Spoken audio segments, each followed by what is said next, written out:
As far as the Imam's age, he was 9-year-old when he became an Imam. And some may say, how come? I mean, a man who's a young man, he's not even a man, he's a child, would become an Imam, a leader at age 9? Yes, he is young and child in your eyes, in some people's eyes, but not in the eyes of Allah. Because again, age is irrelevant with Ahlul Bayt. Ahlul Bayt, the family of the Prophet, are not measured with their age. Allah subhanahu wa ta'ala talks about Isa, Jesus alayhi salam. He was a prophet while he was an infant. وَآتَانِيَ الْكِتَابَ وَجَعَلَنِي نَبِيًّا. He was a prophet while he was an infant. When it comes to Allah and His miracles, nothing can stop a miracle from happening.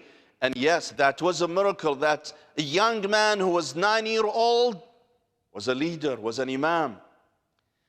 And when the Caliph, the Abbasid Caliph Al-Ma'mun, was so gravitated to the Imam, Al-Imam Al-Jawad, showing so much respect for him, some of his associates and aides were rebuking him, objecting to the way he dealt with Al-Imam Al-Jawad. Why you respect a young kid? He's 9-year-old. What's the big deal about him?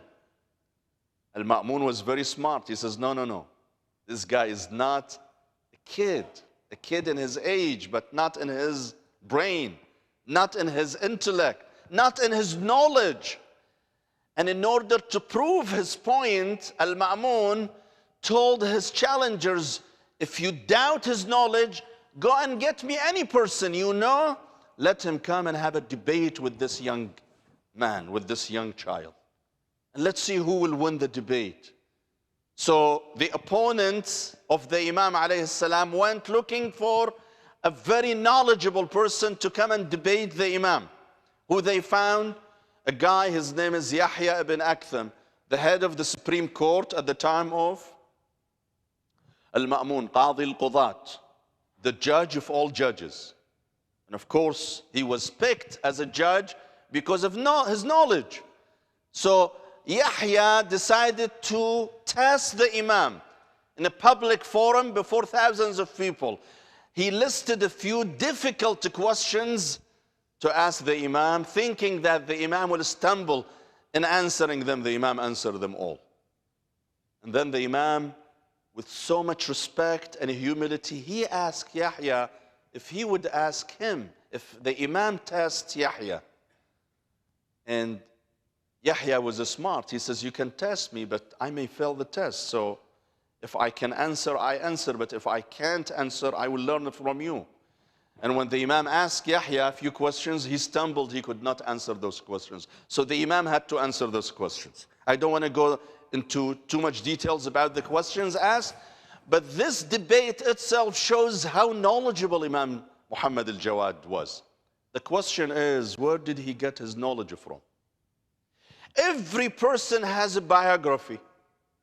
Go to Wikipedia and look for any person's teachers.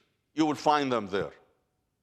But when you go to Ahlul Bayt alayhim salam, I challenge any person to tell me who is the teacher of Imam Ja'far al-Sadiq, who is the teacher of Imam Muhammad al-Jawad.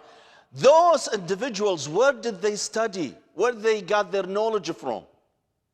There is no known teacher for them. They got their knowledge from their grandfather, Rasulullah sallallahu alayhi wa sallam. Imam Jawad never studied with any academic professor.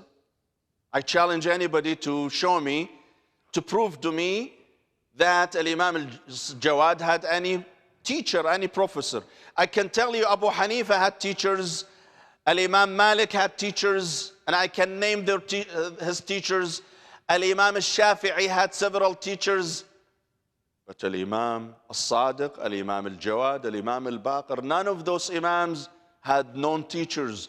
Their teachers were their grandfathers, Rasulullah sallallahu alayhi wa sallam.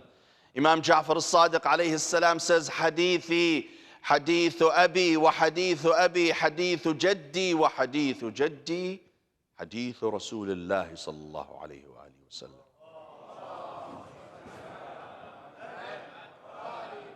He says every time I say something, it is not from me.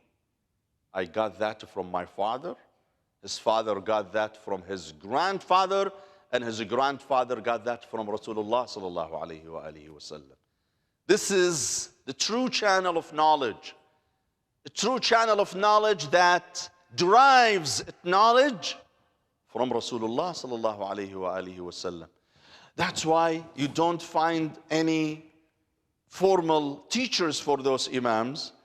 They used to teach others, but they never had any known teachers because they inherited that knowledge from their grandfather Rasulullah sallallahu alayhi wa wasallam. And that by itself is a proof that those are Imams appointed by Allah subhanahu wa ta'ala, not by any person.